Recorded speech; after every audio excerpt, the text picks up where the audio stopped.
Le 20 août 1975 fut pour beaucoup de savants un jour tout à fait exceptionnel. Ce jour-là marquait le départ de la mission Viking 1 vers la planète Mars. Pendant que les équipes de techniciens s'installaient devant leurs ordinateurs, leurs appareils et leurs écrans, on procédait à la dernière vérification du véhicule spatial. Tout était prêt, le compte à rebours avait commencé. Une aventure spatiale de la plus haute importance était entreprise pour démontrer une fois pour toutes que, dans les conditions voulues, la vie pouvait se développer à partir d'une matière inanimée. La loi fondamentale de la biologie affirme que la vie ne peut provenir que de la vie. Pourtant, de temps à autre, quelques savants avancent que peut-être la vie pourrait surgir à partir de matière inanimée.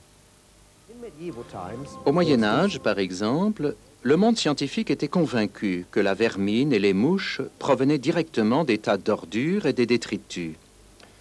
Cette croyance était tellement ancrée dans les esprits que le célèbre savant italien Francesco Redi dut démontrer en 1668, au moyen d'une expérience simple, que la vermine et les mouches se reproduisaient certes sur les détritus, mais n'en provenaient pas. Il plaça un morceau de viande dans 3 flacons, boucha le premier avec un bout d'étoffe mince, le second avec un morceau de papier, et laissa le 3e ouvert. Bientôt, des mouches s'introduisirent dans le flacon ouvert et s'installèrent sur la viande en décomposition. D'autres, ne pouvant entrer dans le flacon bouché par le chiffon, pouvaient cependant sentir l'odeur de la viande et s'installèrent sur le chiffon. Le papier couvrant le 3e flacon empêchait à la fois d'entrer et de sentir la viande. Aussi n'en approchèrent-elles pas.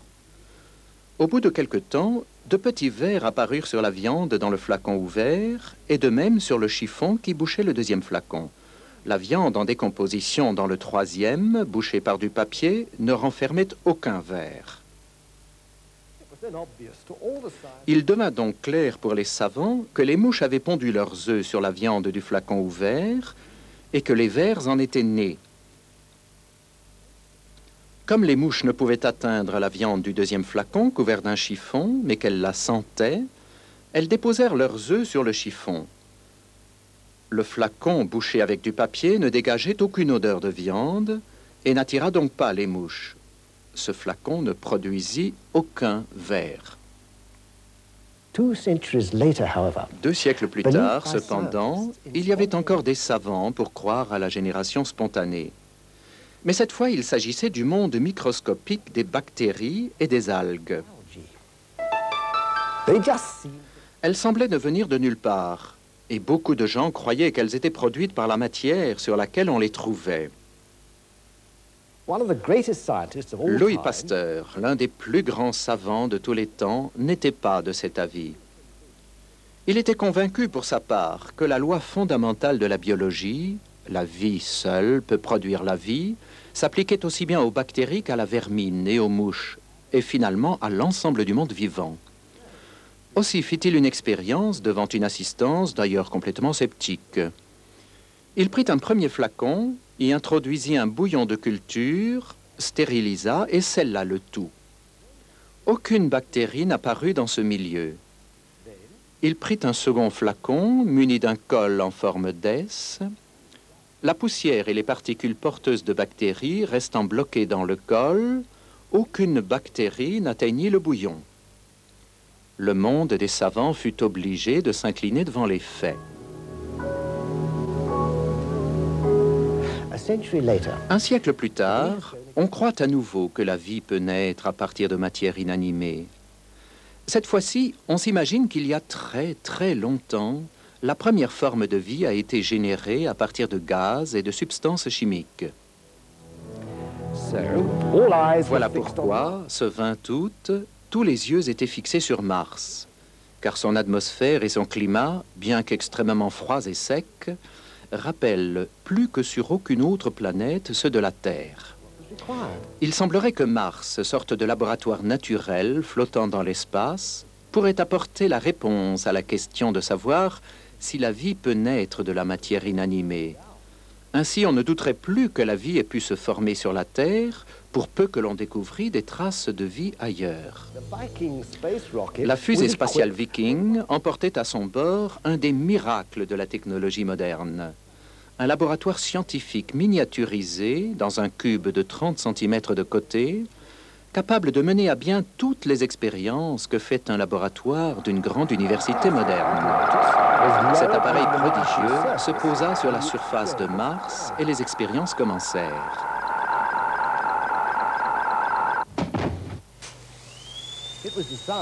L'appareil pouvait prélever des morceaux du sol, les analyser avec ses instruments ultra perfectionnés et envoyer les résultats vers la Terre.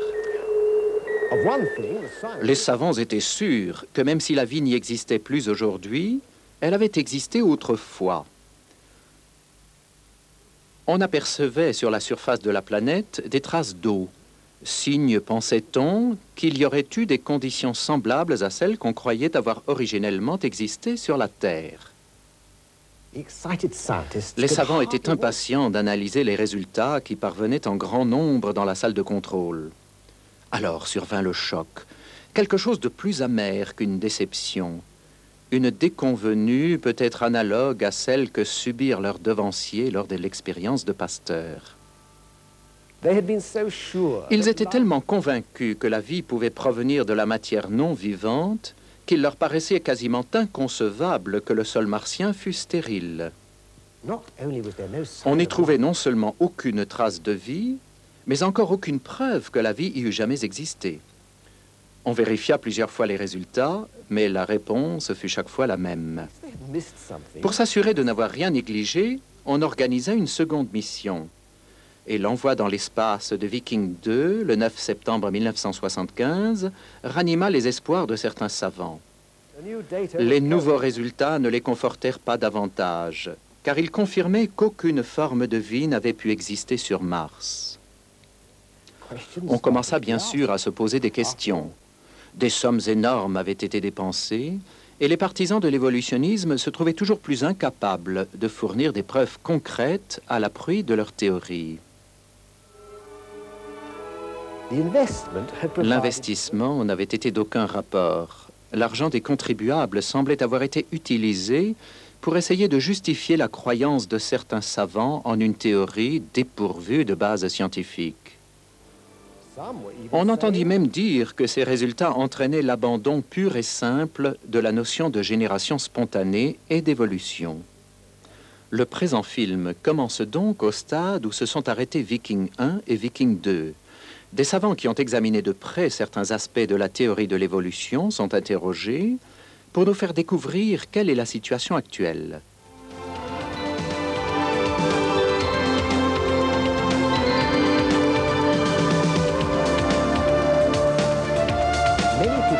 Bien des gens s'imaginent que les fossiles d'animaux sont la preuve qu'une évolution s'est produite dans le passé. Afin de déterminer si tel fut vraiment le cas, interrogeons la science qui étudie les fossiles, c'est-à-dire la paléontologie. Le professeur Roberto Fondi est un spécialiste de paléontologie qu'il enseigne au département des sciences de la Terre à l'université de Sienne, en Italie.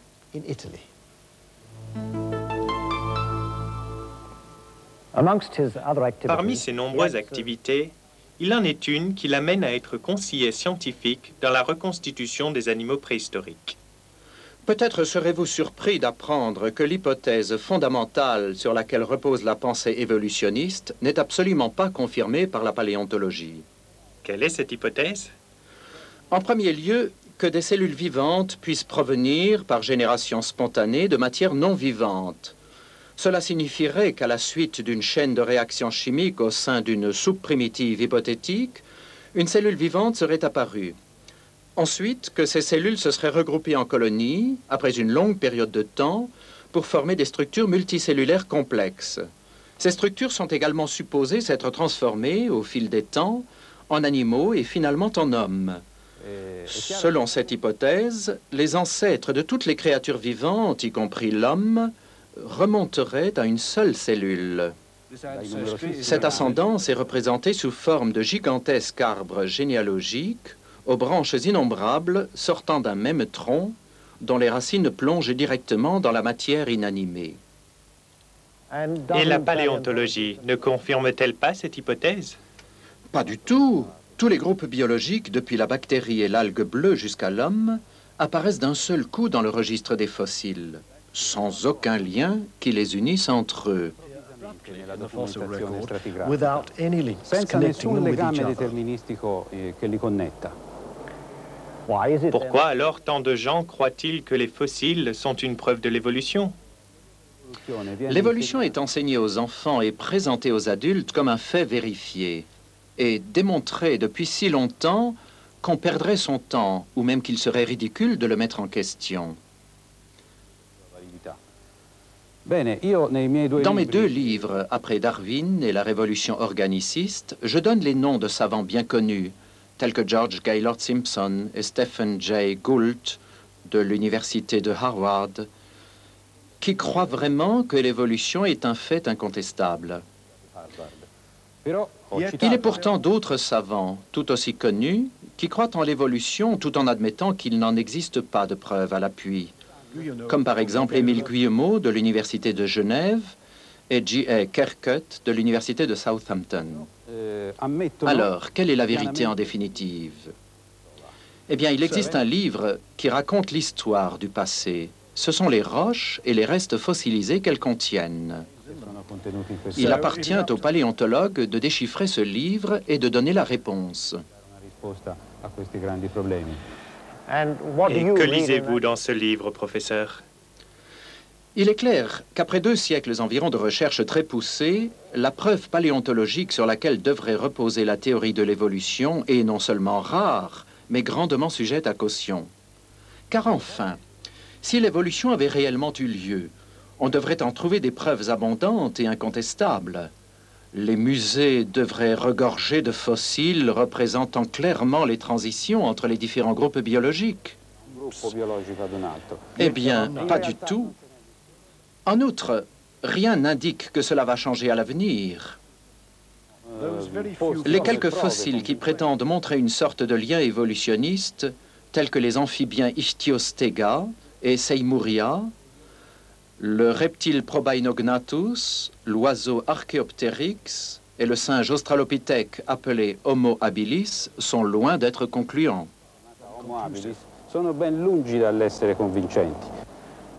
Et la prétendue évolution de l'homme? L'idée d'une évolution graduelle de l'homme à partir de créatures telles que les singes australopithèques est sans aucun fondement et doit être absolument rejetée. L'homme n'est pas le chaînon le plus récent dans la longue chaîne de l'évolution. Il représente un type, ou taxon, qui a existé sans aucun changement substantiel depuis sa première apparition. La justification de ce que j'avance se trouve clairement développée dans mes livres. Quelle est donc votre conclusion, professeur? Celle-ci, simplement. On ferait beaucoup plus de progrès en biologie et dans les autres disciplines si l'on voulait bien sortir des impasses du mythe évolutionniste pour en revenir aux méthodes fécondes de la morphologie d'Aristote, de Linné, de Cuvier et de quelques autres. Aristotelico, linneano, cuvieriano et goethiano.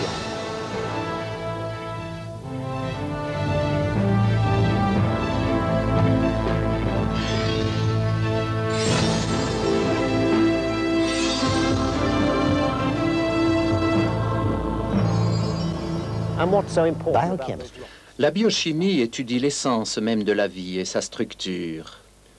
Elle pénètre à l'intérieur même de la matière, dans le noyau de la cellule vivante. De nos jours, nul n'est aussi qualifié que le savant biochimiste pour nous révéler si une forme d'organisme vivant pourrait se transformer en une autre forme. Voici donc le professeur Sermonti, généticien, biologiste moléculaire et biochimiste de renommée internationale. Demandons-lui ce qu'il pense de l'évolution.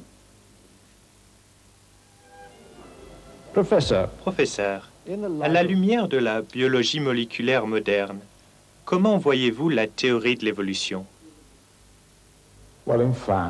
Les nouvelles découvertes en biologie moléculaire ont fortement modifié nos idées sur bien des questions, notamment sur celle d'évolution.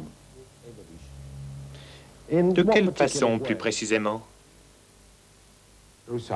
Les résultats obtenus en biologie moléculaire et en génétique ont montré que ce que prétend l'évolutionnisme, à savoir que les mutations se trouvent renforcées par la sélection naturelle, est tout simplement erroné. La sélection naturelle ne fait qu'éliminer les nouveautés entraînées par les mutations. La sélection naturelle a un effet stabilisateur sur la vie. Pourtant, les fossiles montrent que les animaux et les plantes étaient différents autrefois. Ils ont donc dû changer. Ce n'est pas vrai. C'est une erreur de croire que si les êtres vivants étaient différents autrefois comparés à ceux d'aujourd'hui, ces derniers seraient dérivés de ceux qui ont disparu, qui se sont tout simplement éteints. Les anciens organismes n'ont pas donné naissance à de nouveaux êtres en disparaissant. Sur ce point, dirais-je, tous les biologistes sont d'accord. Aucun ne soutient que les mammifères dérivent des dinosaures. À l'évidence, ce n'est pas possible. C'est une conception absolument erronée. Le fait d'observer dans le passé l'existence d'êtres vivants différents ne signifie nullement que nous en dérivions. La théorie de l'évolution prétend que certains organismes encore plus primitifs que les bactéries auraient évolué jusqu'à l'homme, durant un laps de temps considérable. Que pensez-vous de cette croyance, professeur? Mais c'est ridicule, c'est impossible. Rien ne permet à un petit organisme de se transformer en homme. Mais ce qui est encore plus important, c'est que ce qui nous apparaît comme un organisme simple est en fait une réalité biologique très complexe. Même les bactéries possèdent une structure génétique et biochimique à ce point complexe qu'elles ne peuvent dériver de formes simples.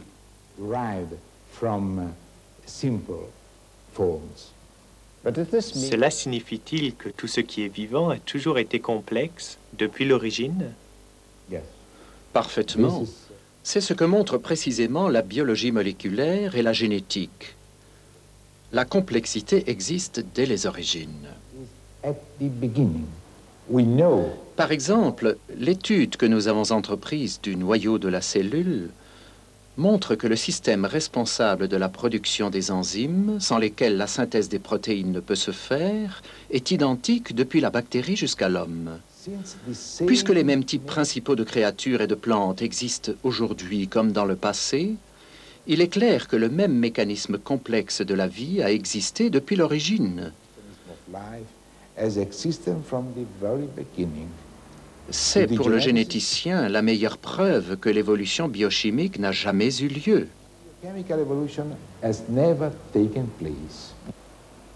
Une dernière question, professeur. Quand donc l'homme a-t-il fait son apparition? L'homme? Il n'existe aucune preuve que l'homme provienne de quelque autre animal antérieur.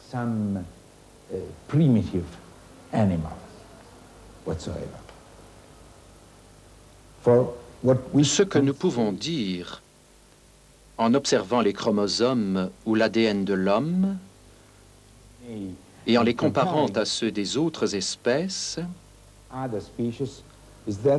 c'est que l'homme est un être original. Il ne dérive d'aucune autre espèce. La génétique refuse absolument l'idée que l'homme serait une créature récente provenant d'une forme primitive différente.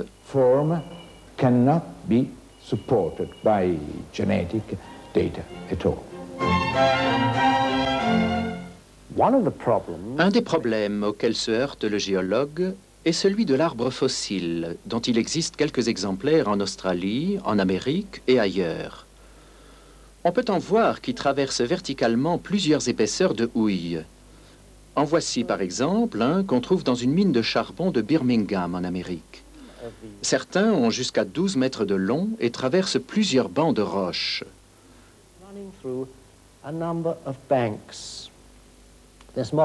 Ce schéma donne une idée de tel cas.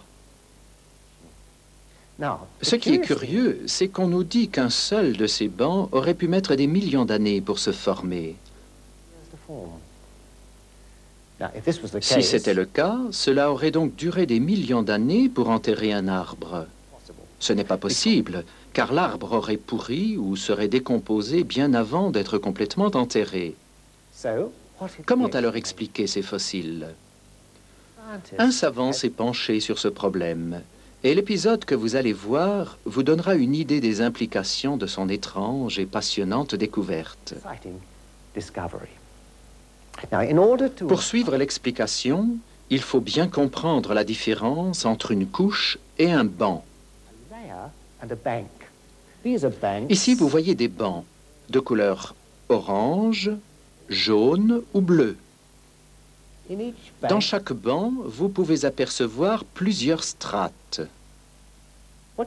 Ce que vous ne pouvez pas voir, par contre, ce sont les couches de sédiments. Vous ne pouvez les voir, car lorsque chaque couche de sédiments arrive, elle se divise en bancs, comme ce que vous voyez. Si vous pouviez voir les couches, elles ressembleraient en gros à ceci. À la fin du film, vous comprendrez pourquoi il est essentiel de comprendre la différence entre les bancs et les couches. Non seulement vous aurez la solution au problème de l'arbre fossile, mais cela vous expliquera aussi pourquoi la théorie de l'évolution s'effrite.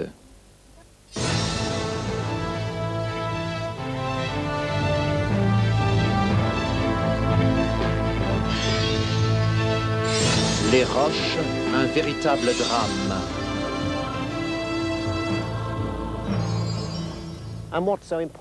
Qu'y a-t-il de si important à propos de ces roches? Ce ne sont pas n'importe quelles vieilles roches. Elles sont composées en majorité de petites particules de sédiments. On les appelle des roches sédimentaires. En fait, elles recouvrent les 3/4 des terres du globe. Chose curieuse, elles ont toutes été formées sous les eaux. Lorsque le niveau de l'eau a baissé, les sédiments ont été exposés à l'air libre. Ils ont séché et sont devenus des roches. Regardez cette falaise. Vous voyez qu'elle est divisée en bancs. Le banc de grès a été coloré en jaune, le banc d'argile en bleu, celui de calcaire en orange. Chaque banc se divise lui-même en strates. Ces lignes horizontales sont des strates. Afin de comprendre l'histoire incroyable que ce film va vous présenter, il faut examiner de près ces strates. Elles sont disposées de façon rigoureuse. Les grosses particules se réunissent dans la partie inférieure de la strate, alors que les plus fines se déposent dans la partie supérieure. Cette disposition se retrouve à tous les niveaux des bancs. Quelquefois, on aperçoit une cassure ou un joint entre la strate inférieure d'un banc et la strate supérieure du banc immédiatement en dessous. Cela s'appelle un joint de stratification. Depuis un certain temps maintenant, on soupçonne que ces roches ont un secret. La découverte de ce secret aboutira à un changement de nos idées sur un sujet des plus importants, celui des origines de l'humanité. L'un des premiers experts en roches sédimentaires était allemand. Il s'appelait Johannes Walter. Alors qu'il séjournait en Italie à la fin du siècle dernier, il examina des sédiments dans la baie de Naples. En creusant verticalement dans les sédiments de la baie, il découvrit que les bancs qui reposaient les uns sur les autres suivaient le même ordre que ceux qui se trouvaient les uns à côté des autres, horizontalement. L'ordre des bancs qu'on pouvait voir les uns à côté des autres, en allant de la côte vers la pleine mer, était le même que l'ordre des bancs verticaux.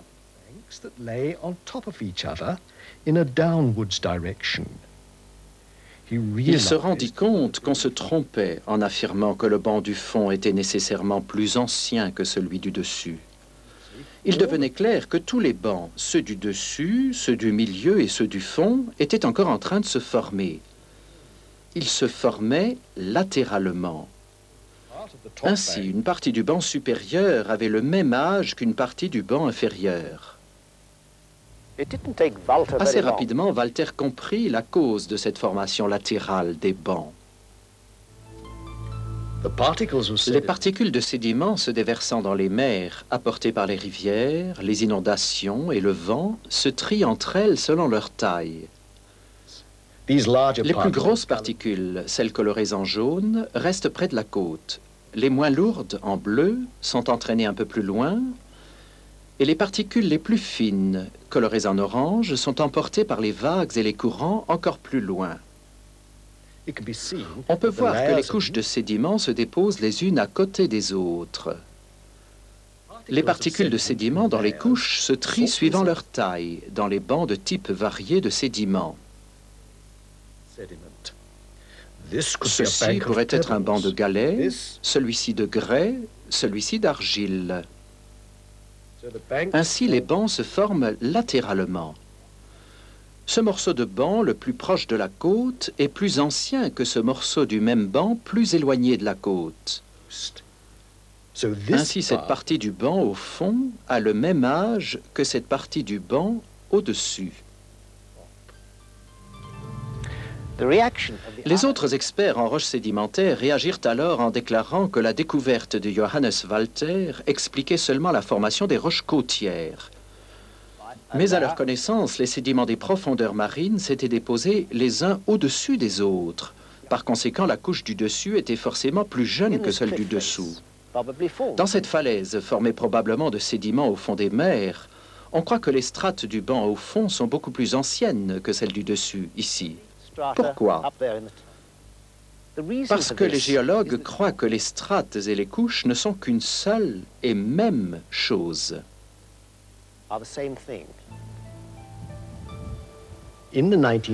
Dans les années 70 et 80, plusieurs échantillons de sédiments ont été ramenés en creusant le fond de l'océan Pacifique par le vaisseau le Glomar Challenger. Ces forages ont apporté la preuve que la découverte de Walter s'appliquait aussi bien aux sédiments provenant du fond des mers. Cela signifie que virtuellement toutes les roches sédimentaires du monde ont dû se former de la même façon. Qu'est-ce que cela signifie au juste? Tout simplement ceci. Prenez le Grand Canyon, celui du Colorado aux États-Unis. C'est le plus grand, le plus large, le plus profond, le plus long des canyons de la Terre.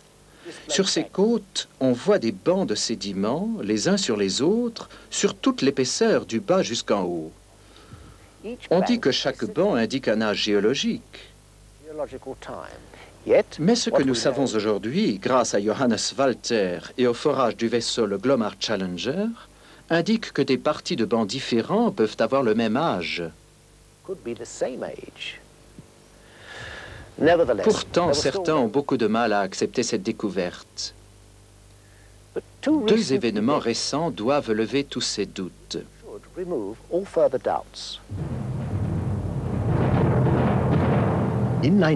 En 1980, le mont Sainte-Hélène, un volcan des États-Unis, a explosé. Il détruisit une immense forêt voisine et déclencha un raz-de-marée dans un lac proche, le lac Spirit. En quelques heures, 200 mètres de sédiments se déposèrent et formèrent des roches en se desséchant. Des roches avec leurs strates.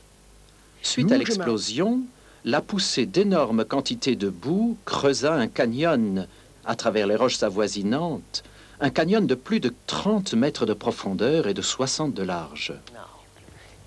Alors qu'on a cru qu'il fallait des millions d'années pour former des canyons et des strates dans les roches, ces deux formations géologiques se sont formées en quelques heures. Le deuxième événement a eu lieu dans un laboratoire. Un sédimentologue français, Guy Berthaud, a découvert deux faits d'importance capitale. Le premier est celui-ci. Le sable s'écoulant de façon continue, que ce soit dans le vide, dans l'air ou dans l'eau, se trie alternativement en dépôts de petites et de grosses particules, qui ressemblent à des couches mais n'en sont pas. Un deuxième fait est apparu durant les expériences que Guy Berthaud a dirigées à l'Université du Colorado. En observant le dépôt de sédiments entraîné par un courant d'eau circulant dans un canal à parois transparentes, il a constaté que lorsque la vitesse diminuait, les grosses particules sédimentaires se déposaient seules, tandis que lorsqu'elle augmentait, des laminets se formaient. Ainsi, le granoclassement répétitif qui caractérise les strates n'est pas obligatoirement, comme l'ont cru les géologues, l'effet de couches successives, mais il peut être aussi bien l'effet des variations de vitesse, du courant d'entraînement des sédiments. Une autre découverte intéressante est celle-ci. Les joints ou les cassures entre les strates résultent de la dessiccation ou de l'assèchement des sédiments. On pensait jusqu'alors que ces cassures étaient dues à l'interruption de l'arrivée de sédiments. On croyait que la surface de la dernière strate déposée s'était durcie et que des années plus tard, de nouveaux sédiments avaient recommencé à se déverser et qu'ainsi une nouvelle strate s'était formée au-dessus de l'ancienne. Cette explication doit être abandonnée à cause de deux nouvelles découvertes.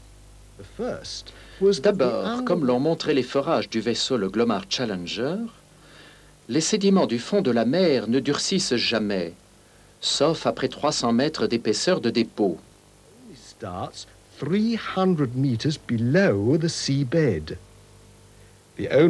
À l'exception des Schartz, qui peuvent commencer à durcir au bout de 100 mètres.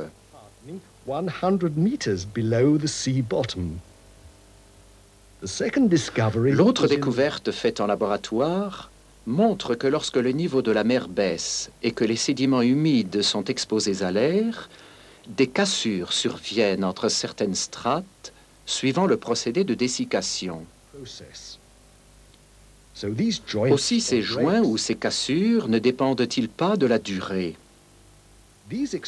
Ces expériences ont été menées par une équipe de spécialistes au cours de nombreux mois dans des conditions rigoureuses, en laboratoire. Tout a été filmé et peut être vu librement. Ces expériences confirment un fait vital pour l'histoire de la sédimentologie. Les strates ne donnent aucune indication d'âge. Guy Berthaud a montré que les strates que vous pouvez voir dans ces bancs dépendent de la vitesse du courant. Elles ne se déposent pas les unes sur les autres au cours des âges. Elles se forment latéralement de la même manière que les bancs. Pourquoi donc est-ce si important? Tout simplement parce qu'on a utilisé les strates pour dater les roches sédimentaires et les fossiles qui s'y trouvent, et cela depuis un siècle. Or, pour la première fois, on a expliqué le mécanisme de la formation des strates. Il est évident qu'on ne peut plus se servir des strates pour évaluer l'âge des fossiles ou des roches. Certains fossiles des strates inférieures pourraient parfaitement être plus récents que ceux des strates supérieures. Voici quelques créatures maritimes qui vivent à des niveaux écologiques différents. Une grande quantité de sédiments se déverse et elles sont toutes recouvertes. Finalement, en l'absence d'air, elles peuvent se transformer en fossiles. Bien entendu, les animaux marins ensevelis dans la strate supérieure et ceux de la strate inférieure ont le même âge, puisqu'ils sont dans la même couche de sédiments. Ensuite, une autre épaisse couche de sédiments arrive et d'autres créatures maritimes sont emprisonnées. Mais le plus important est de comprendre que celles en haut de la couche précédente ont été ensevelies avant celles en bas de la dernière couche. Ainsi, ce fossile là-haut est plus ancien que celui-là en bas. Voici le directeur du programme de recherche qui s'explique lui-même. La théorie de l'évolution se base sur la croyance qu'une succession d'espèces fossilisées au cours de longues périodes géologiques démontre qu'il y a eu un progrès évolutif entre les espèces. Comme nous venons de le voir, et comme cela a été reproduit au laboratoire, les couches formées par l'arrivée des sédiments ont été à tort identifiées à des strates. L'échelle des temps géologiques et la succession chronologique des espèces ont été calculées sur cette interprétation erronée, celle qui assimilait les strates à des couches successives de sédiments. Une même couche de sédiments peut être divisée en parties de plusieurs strates. Aussi, la position des fossiles, loin d'être le signe d'une évolution, indique simplement la distribution des espèces marines qui vivaient à des profondeurs différentes. La théorie de l'évolution n'est donc pas corroborée par la géologie. Il y a une autre question. Si donc ces créatures à l'état de fossiles dans les roches ne présentent aucune évolution de l'une à l'autre, auraient-elles pu vivre en même temps à la même époque? Puisque nous savons aujourd'hui que pour se former, les roches n'ont pas besoin de beaucoup de temps, mais plutôt d'une quantité suffisante de sédiments, on peut donc penser légitimement que toutes ces espèces pouvaient vivre à la même époque. Ce que nous voyons est donc un immense cimetière sur la surface de la Terre où reposent des milliards et des milliards de fossiles qui auraient bien pu être victimes d'une même catastrophe. Le seul fait que leurs restes aient été conservés dans de vastes quantités de roches sédimentaires, formées elles-mêmes par l'action de l'eau, est une claire indication que cette catastrophe aurait bien pu être une inondation à l'échelle terrestre.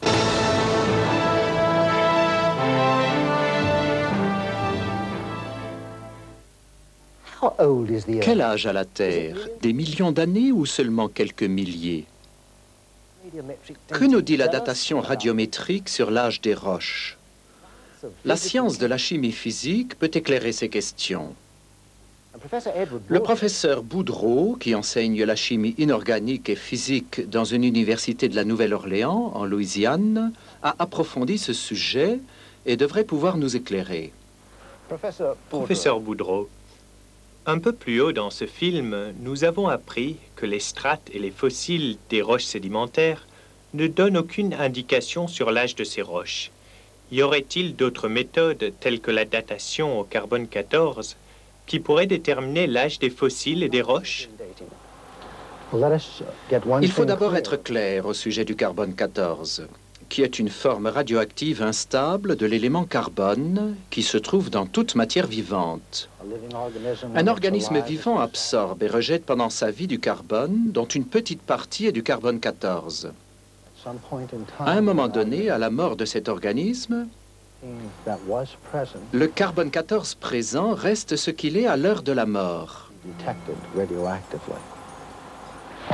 C'est cette quantité qu'on peut détecter radioactivement. Un morceau de bois, par exemple, ou un os, contient une petite quantité de carbone 14. Depuis la mort de l'arbre et de l'animal qui contenait le bois ou l'os, la quantité de carbone 14 a diminué. Il faut des milliers d'années pour que cette désintégration ait lieu. Dans le cas du carbone 14, il faut 5760 ans pour que la moitié de la quantité présente à la mort de l'être vivant se désintègre en carbone 12, son isotope stable. En mesurant donc la quantité qui s'est désintégrée, on obtient une indication sur l'époque à laquelle cet organisme vivait. Comme les roches n'ont jamais été en vie, elles ne contiennent donc pas de carbone 14. Même les fossiles qu'on y trouve ne peuvent être datés par cette méthode, car leur matière vivante originelle est devenue pierre. Cela signifie-t-il qu'on ne peut pas dater les fossiles au moyen de radioisotopes? On ne peut sûrement pas se fier avec certitude au carbone 14. Comme vous le savez, on trouve presque tous les fossiles dans les roches sédimentaires. Ce type de roche contient rarement des éléments radioactifs. Aussi faut-il dater les fossiles par les strates dans lesquelles on les trouve. Or, nous savons à présent que des expériences très récentes montrent que les strates des roches ne donnent aucune indication sur l'âge. D'autres types de roches, telles que les cristallines, qui ne contiennent pas de fossiles, et la lave, renferment parfois des éléments radioactifs. On utilise ces isotopes pour les dater. Pourriez-vous expliquer simplement comment on date une roche avec un isotope radioactif? Oui, prenons un élément radioactif tel que l'uranium. Cet élément se désintègre très lentement en élément non radioactif, le plomb.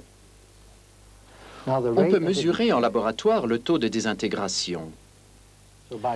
En comparant donc ce qui reste d'uranium dans la roche avec la quantité de plomb formée par désintégration et en connaissant le taux de désintégration, on peut calculer le temps nécessaire à la formation du plomb. Si donc la moitié de l'uranium s'est désintégrée en plomb, en connaissant le temps nécessaire à l'uranium pour se transformer en plomb, on peut déterminer l'âge de la roche. C'est du moins la théorie. Pourquoi dites-vous théorie? Si c'est un procédé qu'on peut observer et mesurer, c'est donc un fait scientifique. Pas du tout. Regardez un peu ce diagramme. Vous voyez un certain nombre de particules d'uranium colorées en orange et quelques particules de plomb colorées en bleu. Ici, nous devons envisager 3 hypothèses principales. La première, que toutes les particules de plomb étaient à l'origine des particules d'uranium. Mais il n'y a aucune raison de croire qu'il n'y avait pas déjà quelques particules de plomb dans la roche à sa formation. Car il existe dans les roches beaucoup de plomb naturel qui ne provient pas de l'uranium. Vraiment? Oui, prenons le cas extrême inverse. Si à l'origine cette roche contenait de l'uranium radioactif et pas de plomb, alors le plomb qui apparaîtrait par désintégration de l'uranium permettrait une mesure assez exacte de l'âge de la roche. Mais il faut admettre un cas plus vraisemblable. C'est qu'il y avait un peu de plomb lors de la formation de la roche, aussi son âge est-il moindre que celui qu'on mesure. Il y a aussi le problème des fuites dues à la solubilité. Cela peut-il arriver? Bien sûr. Les sels d'uranium et d'autres éléments radioactifs sont parfaitement capables de se dissoudre dans l'eau et quittent donc l'échantillon. Si donc une roche a été immergée quelque temps, par exemple en période d'inondation, une partie de l'uranium peut avoir été entraînée. L'âge attribué à cette roche par les mesures serait donc plus grand qu'en réalité. Mais il existe sûrement d'autres éléments radioactifs plus fiables que l'uranium. Eh bien, il y a aussi d'autres éléments radioactifs tels que le thorium, le strontium et le rubidium, ainsi que le potassium. Mais on ne peut s'y fier davantage qu'à l'uranium. Les sels de ces éléments sont encore plus solubles que ceux de l'uranium. Une inondation affectant toute la Terre aurait donc pu fausser toutes ces méthodes? Absolument. Tenez, je vais vous donner un exemple de l'effet de l'eau sur la datation radioactive. Il y a moins de 200 ans a eu lieu l'éruption du volcan Kilauea à Hawaï. Un morceau de lave de cette éruption, qui avait séjourné dans l'eau, a été daté récemment par la méthode du potassium-argon. On aurait dû obtenir une datation d'environ 200 ans. Or, on trouva 22 millions d'années. À coup sûr, des sels de potassium, qui sont hautement solubles dans l'eau, se sont échappés de l'échantillon, lui donnant un aspect très âgé.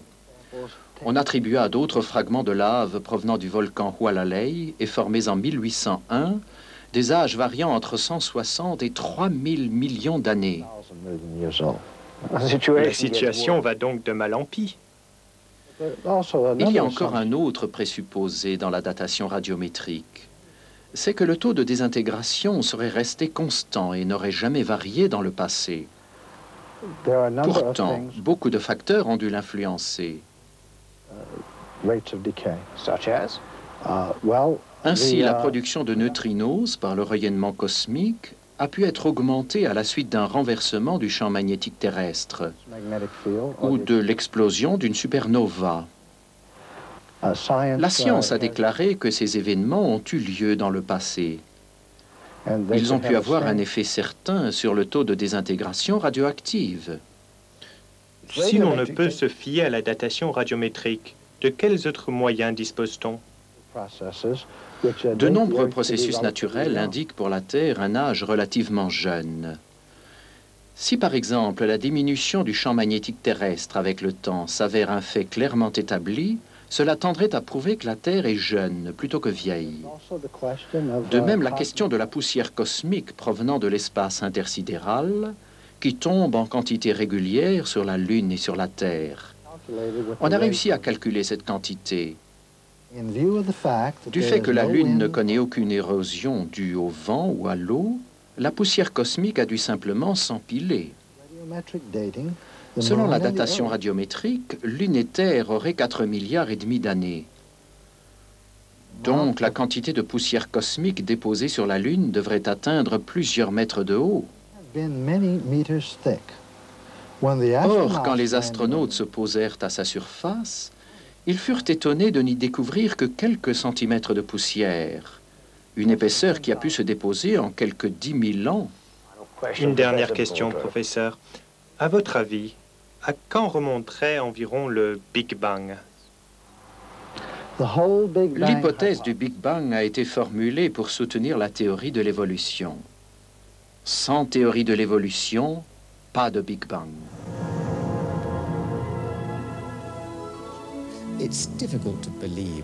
Il est tout de même difficile de croire que tous ces biologistes, zoologistes et autres savants puissent se tromper. Après tout, ils ont été formés dans les meilleures universités. Peut-être que le professeur Maciej Gertich de l'Académie des sciences de Pologne, appartenant à l'Institut de dendrologie et enseignant la génétique des populations à l'université de Torun, pourra nous éclairer. Un vrai savant tire ses conclusions de l'observation et des données expérimentales. Les scientifiques étudiant la génétique, la cytologie, l'anatomie et d'autres domaines des sciences expérimentales sont sûrs et dignes de foi, quoi qu'ils pensent par ailleurs de l'évolution. C'est la démarche de la science, mais il faut se méfier dès que quelqu'un se proclame expert en évolution.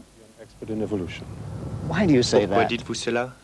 Parce que l'évolution n'est pas une science, mais une philosophie. Les savants se fient les uns aux autres. Aussi acceptent-ils souvent ce que déclarent les évolutionnistes, à savoir que l'évolution est une science. Mais ce n'est pas vrai. Que la théorie de l'évolution soit une science n'est qu'une opinion de certains théoriciens de la biologie ou philosophes. N'y a-t-il aucune preuve scientifique à l'appui de l'évolution? Ce qu'on prétend être une preuve de l'évolution est le fait indéniable que tout organisme a des parents, au moins un parent. Quand on applique cette vérité à l'époque où n'existaient ni fourmis, ni grenouilles, ni hommes, cela conduit au postulat non scientifique que la première fourmi provenait d'une non-fourmi, la première grenouille d'une non-grenouille, le premier homme d'un non-homme, et ainsi de suite. Pourquoi dites-vous que cela n'est pas scientifique? Parce que les données que nous possédons ne le prouvent pas. La science génétique établit clairement qu'un tel changement n'est pas possible. Les évolutionnistes vont encore plus loin. Ils déclarent que des êtres vivants proviennent de matière non vivante. Mais s'il n'existe aucune observation à la base de ce que déclarent les évolutionnistes, comment peuvent-ils convaincre tant de savants que l'évolution serait un fait scientifique? Leur principal argument est que de petites mutations positives ou bénéfiques s'opèrent dans les cellules de la reproduction et sont ensuite conservées par sélection naturelle. Ils soutiennent que ces mutations s'additionnent et amènent une espèce à évoluer graduellement vers une autre espèce.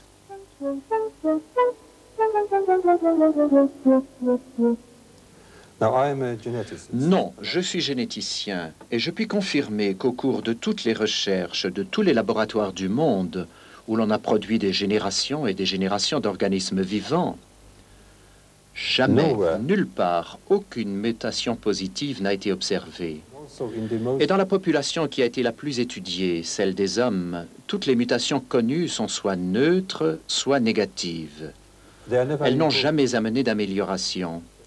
D'ailleurs, la nature est programmée de façon à protéger l'altération des gènes et à corriger les erreurs qui se produiraient.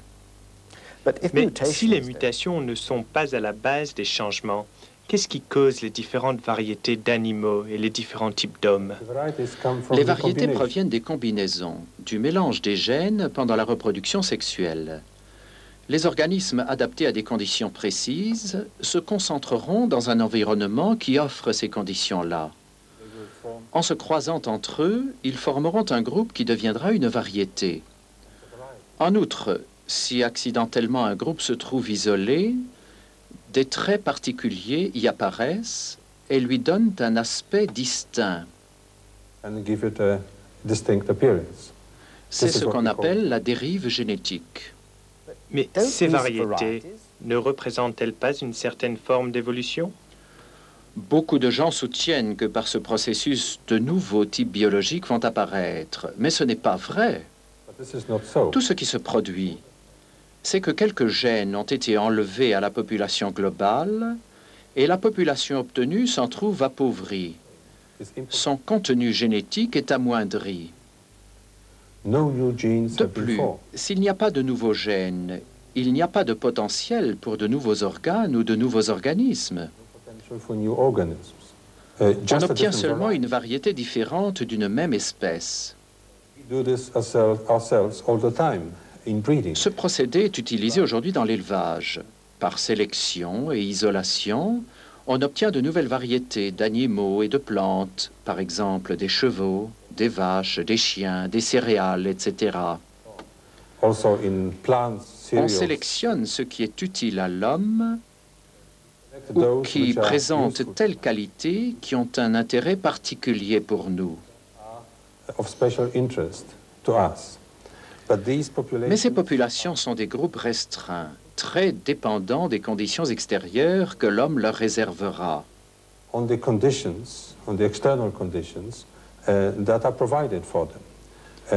Si l'on ne s'en occupe plus, ou elles mourront, ou si elles survivent, elles retourneront à l'état sauvage, en cessant d'être une variété distincte.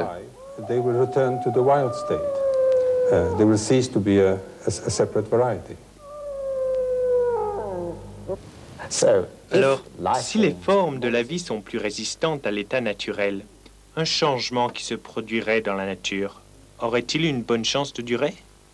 Le simple mélange de gènes dans des conditions naturelles ou artificielles ne produit pas de nouveaux gènes. Pour qu'il y ait évolution, il faudrait de nouveaux gènes chargés d'informations génétiques. La science ne connaît aucun processus naturel qui produise de nouveaux gènes, que ce soit par isolation, par sélection, mutation ou croisement. Cela est impossible. Pourquoi alors apprend-on aux enfants qu'une espèce peut évoluer en une autre? Je crois que c'est parce que les évolutionnistes ne veulent pas accepter l'idée que les gènes contiennent autant d'informations utiles, c'est-à-dire assez pour chaque fonction précise que doit remplir chaque organe. C'est seulement depuis que nous savons lire le code génétique que nous connaissons la quantité d'informations contenues dans ces gènes. La science ne sait pas comment cette information pourrait apparaître spontanément. Cela nécessite l'intervention d'une intelligence et ne peut arriver par hasard. Mélanger simplement des lettres ne crée jamais de poésie. La biologie moléculaire montre clairement que jamais dans le passé il n'a pu exister d'organisme simple. Tous les organismes vivants, aussi primitifs qu'ils paraissent, sont complexes en réalité et regorgent d'informations, lesquelles ont dû être là dès le début. Par exemple, le système redoublé dans la protéine très complexe ADN-ARN de la cellule doit avoir été parfait dès le début. Sinon, les systèmes vivants ne pourraient exister. La seule explication logique est que cette grande quantité d'informations provient d'une intelligence. Chaque bactérie, chaque cellule microscopique est programmée avec tant de précision que nous devons supposer que l'information qu'elle contient doit venir d'une intelligence bien supérieure à la nôtre. Les évolutionnistes ne veulent pas accepter ce fait si évident. Aussi produisent-ils des théories qui n'ont pas de valeur scientifique, car elles n'expliquent pas comment la nouvelle information génétique serait produite.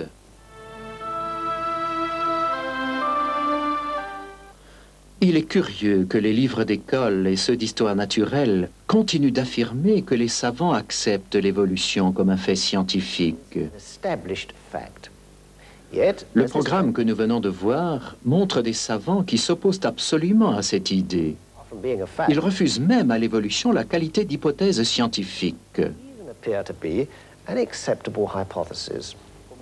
L'idée d'une évolution graduelle des hommes à partir de créatures telles que les singes australopithèques n'a aucun fondement et doit être rejetée.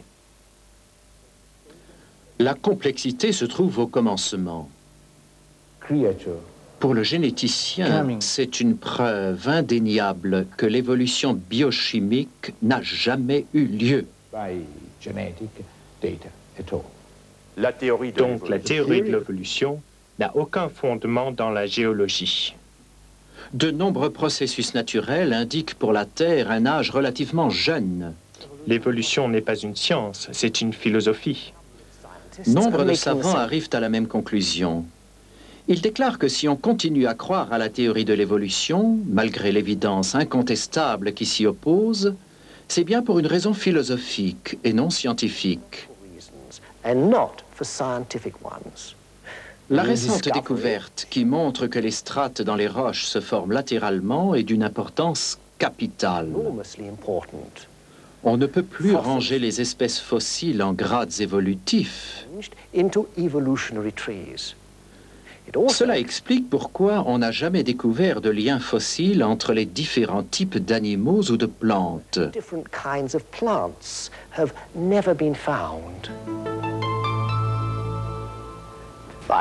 Et les hommes des cavernes, ne seraient-ils pas la preuve que des hommes primitifs ont évolué en hommes civilisés? Voici encore une légende basée sur la théorie de l'évolution et sur la position des fossiles dans les roches. Nous savons actuellement qu'on ne peut déterminer l'âge de la Terre à partir des roches sédimentaires, dont la plupart auraient pu être formées par une seule catastrophe aquatique. Les restes fossilisés de ces hommes proviendraient donc de groupes de gens vivant avant cette inondation, coupés du reste de la civilisation. De nos jours également, on découvre de petits groupes d'hommes vivant complètement à part, de façon primitive, très semblables à ces hommes primitifs. D'ailleurs, si la grande majorité des roches sédimentaires ont été formées par le même cataclysme, il n'y a aucune raison de mesurer la vie terrestre en millions d'années plutôt qu'en milliers d'années. Les personnalités scientifiques qui ont été présentées dans ce film ne sont que quelques-unes parmi les milliers qui sont arrivées à la même conclusion. La théorie de l'évolution n'est qu'un conte de fées pour des adultes.